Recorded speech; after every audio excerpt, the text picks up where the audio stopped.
few weeks back, I had an incident where I was trying to be in literally three places or doing three different things at once.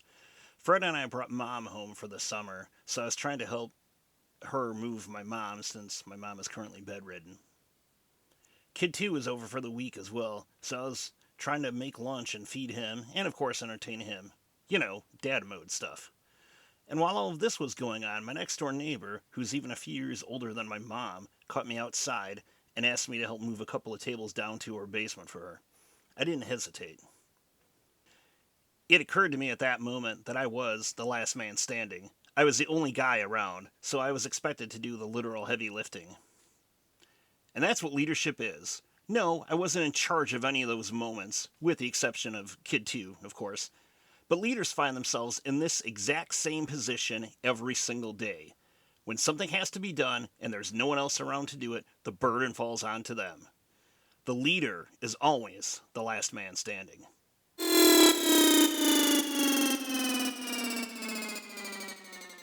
This episode is about leadership, or at least my thoughts on leadership as I take my early steps into the world of leadership training.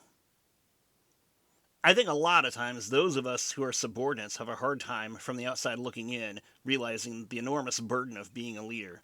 Yes, you're the boss. Yes, you are the final answer. But it is an enormous weight to carry knowing that every decision goes through you. Every employee that is hired is a reflection of you, and the work that every one of those employees does is a reflection of your leadership skills and your vision. As far as what the burden of leadership looks like as a school administrator, I can only rely on my experience as a school teacher and everything I've seen in my classroom. My feet are the ones that are held to the proverbial fire if standardized test scores aren't going well. I have to answer for what my kids are doing in my classroom. On the other hand, as a school principal, you get called out by the school board and you have to answer for whatever is going on within your entire school collectively. That accountability is part of the job.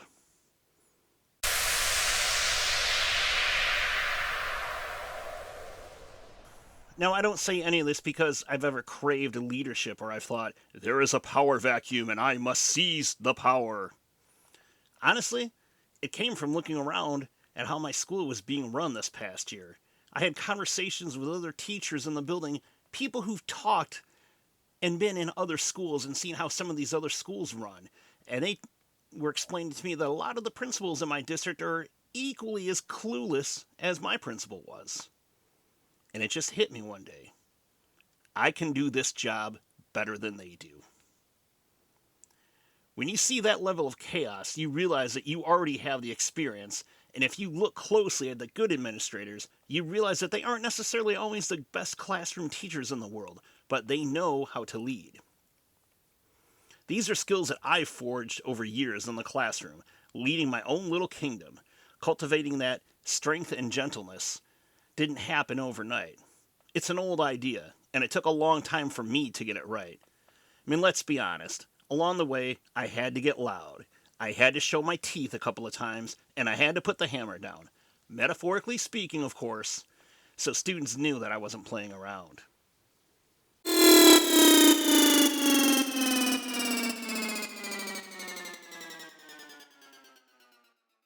As much as I've learned by observing others, I've also learned how not to be a leader from past experiences, like my last school principal. I know, I keep beating that dead horse, but work with me here. It's very easy to fall into the trap of wanting to be liked. Unfortunately, wanting to be liked means that you don't want to hurt anybody's feelings. And when you don't want to hurt anybody's feelings, you avoid making the hard decisions. When you're stepping into leadership, it's easy to fall into a false binary, either worrying about being perceived as the wimpy guy who tries too hard to be liked and avoids conflict, or being the hard ass who rules through intimidation. But true leadership requires the strength to be gentle. It means that you walk into a room as a good person. You are fair, you are approachable, and you are steady. And you know that you don't have to yell to command respect. Now, that gentleness is not a weakness. It's a foundation. People need to know you are reasonable, but they also need to know where the boundary is. When someone pushes past that standard, you don't panic and you don't cave. You push right back. That is what holding the line actually looks like. As far as a school and young people are concerned, I can tell you this. Young people want structure. They want boundaries. They want to know what they can and cannot get away with. And quite frankly, some of them want to know that they will be penalized when they cross that line. They will respect you more if there are consequences for their behavior. Some of them may hate you for it. Some of them inevitably will hate you for it regardless of whatever you do. But they will all respect you more for having drawn a line in the sand, even if they don't agree with you.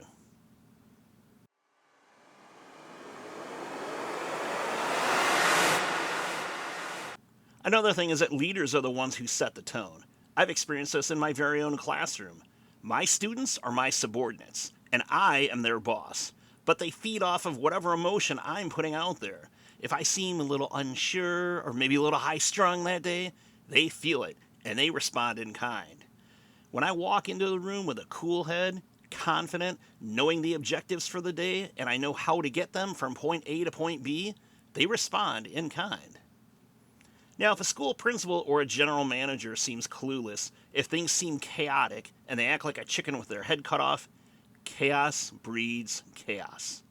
That was the situation in my school this past year, where the teachers on staff were left trying to maintain order on our own little islands and our own little fiefdoms, i.e. our classrooms, without guidance or vision.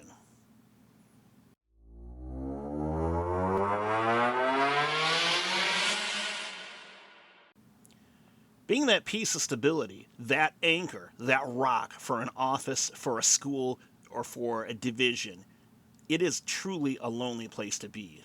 You know, there's an old saying where they say it is lonely to be on top, and that is absolutely true of leadership. We all know people who aren't necessarily in leadership positions, but they are that calm center for other people. They're the shoulder to cry on. They're the person that everybody goes to for help. They are the person that everybody asks for advice, and they are the person that everybody vents to. That, too, is a lonely place to be, which raises the question, who is the rock for everyone else's rock?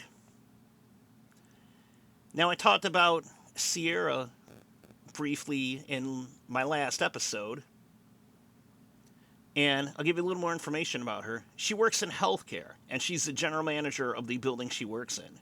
And while healthcare and education aren't identical, the traits and the responsibilities of leadership are universal. She carries it well. Everyone goes to her to solve their problems, to handle payroll, and to make the hard calls. And if somebody doesn't show up for a certain job and it needs to be done, then it falls onto her. She was born for this role, but as they say, it is lonely at the top. Now, at the risk of turning this episode into an episode about relationships, I'm just going to want to say on a personal level that I want to be Sierra's rock. I want to be the shoulder she can cry on. I want to be the person she can vent to. No, we don't work together, but that's not the point. The point is everybody, even leaders, needs someone they can lean on. As a leader, you're not just the one holding the proverbial ceiling, you're the one setting up the entire structure within which everyone else functions.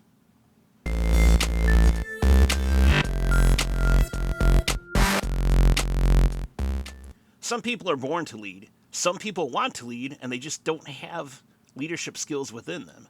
Then, of course, there are the people who neither have the ability nor the desire to lead.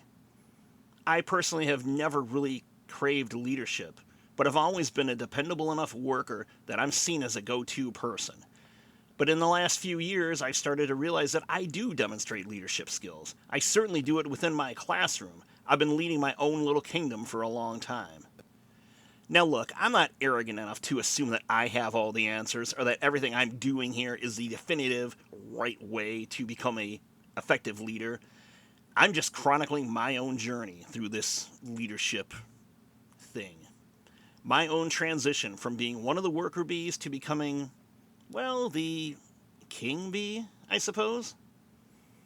And I've come to the realization that I have a better approach, being strong enough to be gentle, setting firm, hard boundaries, knowing that I'm going to be judged and even disliked or out and out hated in some cases. Leadership is not a popularity contest. It's about getting the job done. More to the point, it's about putting the right people in the right places to fulfill your vision. As a leader, you're not just the one holding the proverbial ceiling. You're the one setting up the entire structure within which everyone else functions. That is what it means to hold the line. Now, for our next episode in 2 weeks, I'm going to shift gears a little bit. I'm going to be stepping back from the leadership journey to talk about a breakthrough that I've had in my personal life recently. Actually, it's a series of breakthroughs that have led me to one undeniable truth. At 52 years old, I'm realizing that I am setting myself up for the last quarter of my life. Check back in 2 weeks to hear all about it.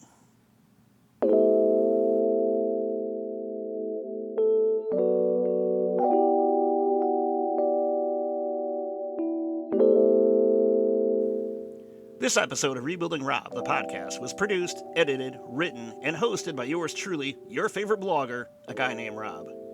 I'd like to thank you for tuning in to today's episode. I'm well aware that, like me, you have a ton of podcast listening options, so I'm honored that you decided to take a little bit of time out of your day to spend here with me. Rebuilding Rob, the podcast, is available wherever you find your favorite podcasts. Of course, you probably figured that part out already, or else you wouldn't be listening to me right now. If you're interested in more insight into this perfectly ordinary, non-gun-owning white guy, feel free to check out my blog, rebuildingrob.com. So until next time, this is Rob, reminding you to be audacious, be bold, be brave, be strong enough to be gentle, and remember, the rebuild never ends. Bye, everybody.